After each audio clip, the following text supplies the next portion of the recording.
Po, magandang hapon po. Magandang hapon po, Pastor. Balita ko po mga taga-rito daw po ay pinagpala. Yes. Amen po ba? Amen. Alam pa naman si Lord, di ba?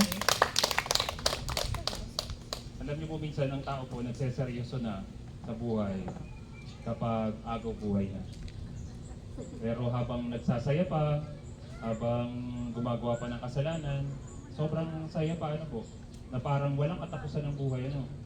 Pero sasabihin ng mga lahat din naman yung mamamatay, di ba? At ang sabi nga, you only live once. Yan, mga kasabihan ba, mga yolo-yolo. Ano? Pero kapag may sakit na, Lord, bakit yun naman po ako? Kukunin, di ba?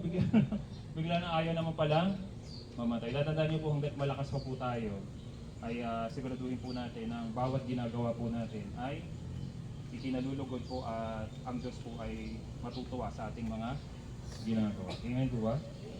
Wala pa naman po natin sa Lord. Na-bless po ba kayo sa ating awitan? Diba? Tatandaan niyo po, wala namang nakakahiya. Minsan nga, kung ano pa yung pangit na ginagawa, mayroon pang naguhubo sa kalsada, di ba? Talagang sumasayaw ng kita na ito, hindi nahihiya, di ba? Pero bakit para kay Lord talagang, Parang iyak-iyak. di ba? Tatandaan niyo po, siya ang lumikha ng lahat ng langit at lupa. Tatandaan niyo po mabuti, the moment na magpupuri po tayo sa Panginoon, huwag niyo pong tingnan yung paligid po ninyo. Masarap, just close your eyes, mararamdaman niyo po yung presensya na siya pala ay totoo. Sapagkat ang titingnan ng Diyos, hindi ang ating mabubuting gawa, ang titingnan po ng Diyos ay ang ating puso. Maraming tao, yun, iba ng politiko, mapagbigay. Pero pagsakay naman ng van, ay alcohol, kitang-kita ko. Talagang halos diring-dirik, di ba? Pero tatandaan niyo po, maging ating Panginoong Hesus ay hinugasan pa ang mga paa ng kanyang mga disipol. Diba? Talagang kaya niya magpakababa. Sapagkat ang sabi ng Biblia, ang nagpapakababa ay itinataas ng Diyos. At ang nagmamataas ay siyang ibinababa ng Diyos. Diba? Palakpakan po natin sa Lord. Bago po tayo magsimula, gusto ko lang po tanongin, gusto niyo po sino po gusto magpasalamat sa Panginoon? Ano yung mga dumating na mga magagandang bagay na nangyari sa kanyang buhay? Simulan mo. Parang hindi siya iba ako. Ano yun? Hindi po yung pasalamat sa akin. Kay Lord nyo po yan. Pagpasalamat nyo sa Hindi Panginoon. siya iba. Okay lang. Kahit ano. Siguro kaya ano ko lang ay yung, Sige, okay na. yung minsan yung alam mong walang-wala ka, tapos naiyak ako. Okay. Yung alam mong minsan walang-wala ka, tapos sabi nga yung nagbibigay ng provide ng Diyos. Yung ganun, hindi mo inaasahan na may darating palang tao na hindi man si God na gumagawa si God ng tao na para siya ang tutulong sa kung sino man yung nananailangan. Yung lamang po. Amen. Sana nga, mapapayakin mo naman. Thank you Lord. Sabi nga, thank you Lord. Amen. Sino pong pangalawa? Kahit ka na lang sa upuan.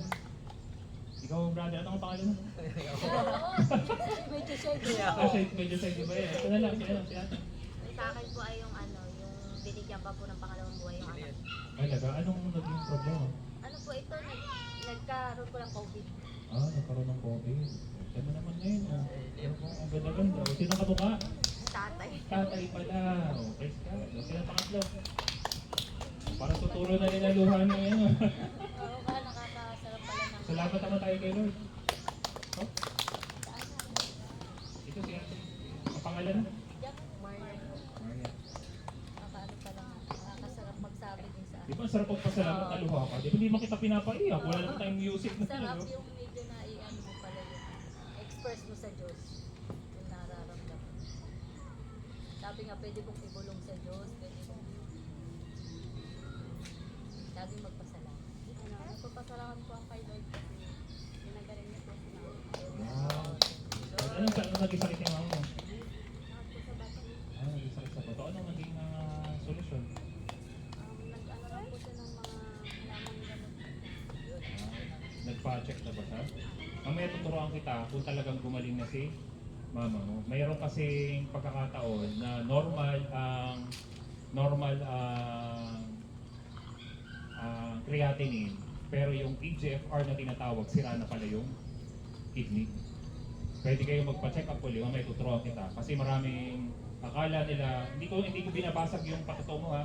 Maraming tao na akala nila ay magaling na sila, pero sira na pala yung kidney. Ang nagiging basehan kasi ay yung creatinine lang. Naging normal yung creatinine, tapos naalis yung bato. Pero magandang ipacheck mo yung tinatawag na EGFR. Tanungin mo kung magkano magagastos, pwede kong sagutin yung bakit. EGFR, para masigurado natin. EGFR, ha? Tatanungin mo kung magkano, pakita mo lang yung resibo, babayaran ko yun para sa'yo. Para lang masigurado, maging kampante tayo na healthy ang kidney na nanay mo. Kasi minsan, nagpapasalamat tayo sa Panginoon, tapos biglang nagpa-problema, biglang nasisipan natin ng Diyos. Lord, akala ko ba Diyos ka na nagpapagaling? Tatandaan mo, ang mga sakit na diabetes, high blood, sakit sa bato, yan ay, tatandaan mo, may mga taong namamatay dahil sa sakit, hindi dahil sa kawalan ng pananampalataya, kundi dahil sa kawalan ng disiplina. Tatandaan po ninyo, ang Diyos ay Diyos ng himala. Pwede siya maghimala ng maraming beses, pero hindi siya pwede maghimala sa taong matigas ang ulo.